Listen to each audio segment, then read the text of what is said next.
Hello guys, അപ്പം ഇന്ന് തൃശ്ശൂരൊക്കെ പോയിട്ട് വലഞ്ഞ് വരുന്ന സമയത്താണ് ദാഹിച്ച് വലഞ്ഞപ്പോൾ ഞാൻ വിചാരിച്ചത് കരിമ്പ് ജ്യൂസ് കുടിച്ചായിരുന്നു. അപ്പോൾ പള്ളിയുടെ മുൻപിൽ തന്നെ ഒരു കരിമ്പ് ജ്യൂസ് ചേട്ടനെ കണ്ടു. അപ്പോൾ 30 രൂപയാണ് വരുന്നത് ഒരു ഗ്ലാസ് കരിമ്പ് ജ്യൂസിന്. എനിക്കാണ് ഈ കരിമ്പ് ജ്യൂസ് പേഴ്സണലി എൻ്റെ ഭയങ്കര ഫേവറേറ്റ് ഒരു ഡ്രിങ്കാണ്. അപ്പോൾ ഞാനൊരു കരിമ്പ് ജ്യൂസ് ഓർഡർ ചെയ്തു. സംഭവം കിഡുവാണ്, എനിക്ക് ഒത്തിരി ഇഷ്ടമാണ്. അപ്പോൾ ഒരു ഗ്ലാസ് കരിമ്പ് ജ്യൂസ് കിട്ടി. അത് മാത്രമല്ല കുറച്ച് ബാക്കി ഉണ്ടായിരുന്നു, അതുകൂടി കിട്ടിയിട്ടുണ്ട്.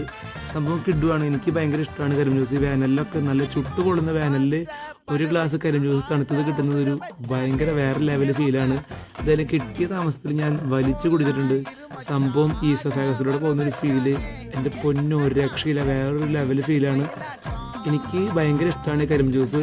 അത് മാത്രമല്ല നമുക്കറിയാം എത്രത്തോളം കരിമ്പ് ജ്യൂസ് നമ്മുടെ ബോഡിയിലൊക്കെ നല്ലതാണ്. ആക്നെകൾ അതുപോലെ തന്നെ കിഡ്നിയുടെ ഹെൽത്തിനൊക്കെ കരിമ്പ് ജ്യൂസ് ഭയങ്കര അടിപൊളിയാണ്. നമ്മുടെ ബോണിന് അതുപോലെ തന്നെ ടീത്തിനൊക്കെ നല്ല അടിപൊളിയാണ്. അപ്പോൾ നിങ്ങളും ഇടയ്ക്കൊക്കെ പറ്റുകയാണെങ്കിൽ കഴിക്കുക. അപ്പോൾ ഗൈസ് ബൈ.